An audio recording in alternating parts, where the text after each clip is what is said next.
we have started chapter number 9, current electricity. In the last session, we have discussed potentiometer and its principles.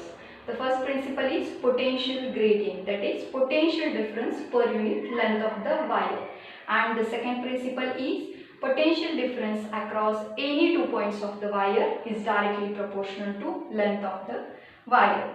In this session, we will see the uses of potentiometer. So the first use is to compare EMF of the cells, and the second use is to find the internal resistance of the cells. So first we will see what do you mean by this EMF of the cells.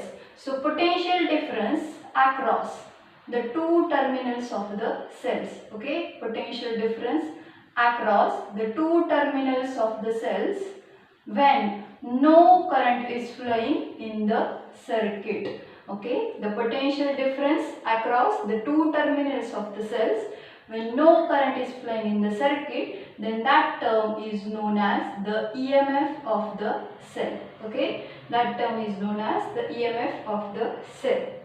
There are two methods to compare the EMF of the cells. First one is individual method, second one is sum and difference method.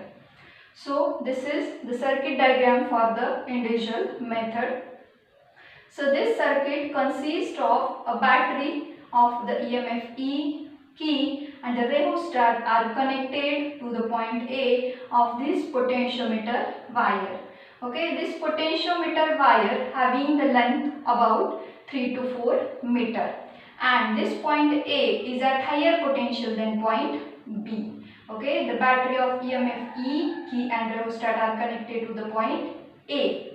Now these are the two cells, and the positive terminal of both the cells are connected to the point A, and the negative terminal of the cells are connected to the key K1 and key K2. Okay, negative terminals are connected to key K1 and K2. Now the central terminal of both the keys, are connected to one end of the galvanometer. This central terminal is connected to one end of the galvanometer, and the other end of galvanometer is connected to the jockey.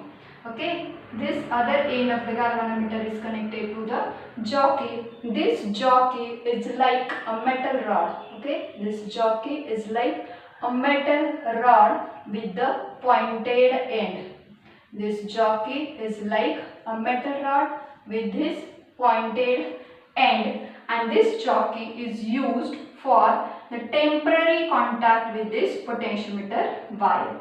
Okay, this jockey is used for the temporary contact with this potentiometer wire to obtain the null point or the balance point. In the last session, we have already seen what do you mean by null point. Null point means when galvanometer shows no deflection. That is, the current flowing in the galvanometer is equal to 0. Then that point is said to be null point or the balance point. Okay. When galvanometer shows no deflection, that time current flowing in the galvanometer is equal to 0. Then that point is said to be a null point or the balance point. So to compare the EMF of the cells, the first condition is this key K1 is closed and the key K2 is kept open. Okay. So the first condition is key K1 is closed. Key K1 is closed and key K2 is kept open. Key K2 is kept open. When this key K1 is closed and key K2 is kept open, that means the current is flowing in the first key and the first cell. Okay, when the current is flowing in the first branch, that means, and after that obtain the null point with the help of this jockey. Okay, the null point is obtained at the point J. Okay, J is the null point obtained for the cell E1. Okay, when the null point is obtained, that means galvanometer shows no deflection, that is current flowing in the galvanometer is equal to 0. When no current is flowing in the galvanometer, that means the potential difference across this branch is equal to potential difference across this branch, that is the null point along J or the length L1. Why they are same or they are equal? Because the galvanometer shows no deflection and current flowing in the galvanometer is equal to 0. Hence potential difference across first branch, that is cell E1, is equal to potential difference across this null point, and the length L1 is balanced for the cell E1. Okay, this L1 is balanced for the cell E1. Hence, this length L1 is balanced for the cell E1. L1 is balanced for the cell E1. Hence, potential difference across this branch is E1.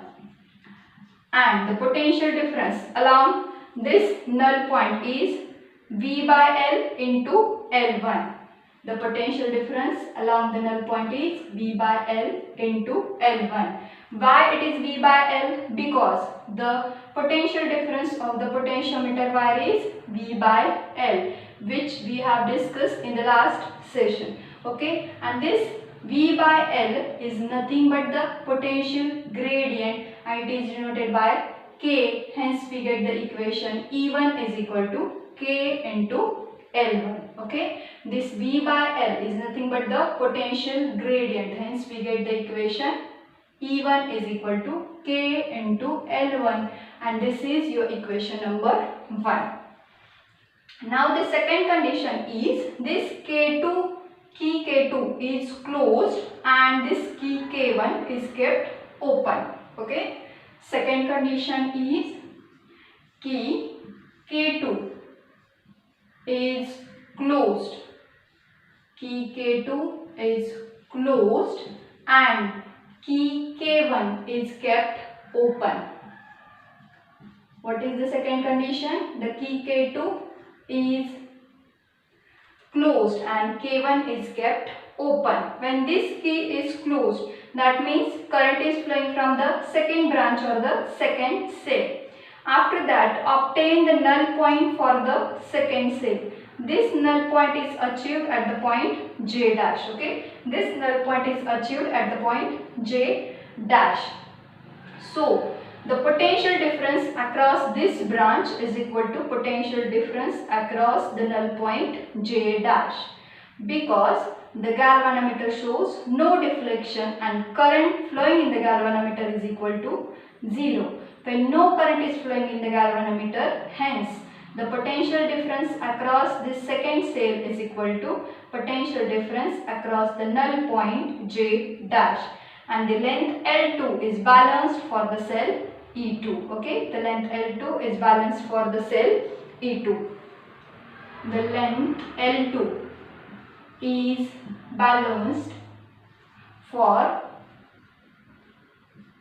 cell E2. L2 is balanced for the cell E2. Hence potential difference across this second cell is E2, and the potential difference along the second null point, that is J dash, is equal to potential difference of the wire is V by L. Hence V by L into L2, but this V by L is nothing but the potential gradient, that is K into L2. Hence we get the second equation E2 is equal to K into L2. Okay. So from the first condition, when this K is closed, we get the equation E1 is equal to K into L1.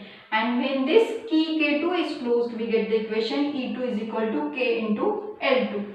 And from above these two equations, that is from equation 1 and 2, we get E1 upon E2 is equal to K into L1 upon K into L2.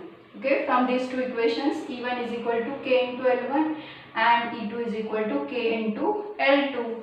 Hence, finally we get E1 upon E2, E1 upon E2 is equal to L1 upon L2, and this is our final equation to compare the EMF of the two cells. Okay, if we know the value of one EMF, then we can determine the other value of the EMF of the cell. Okay, so in the next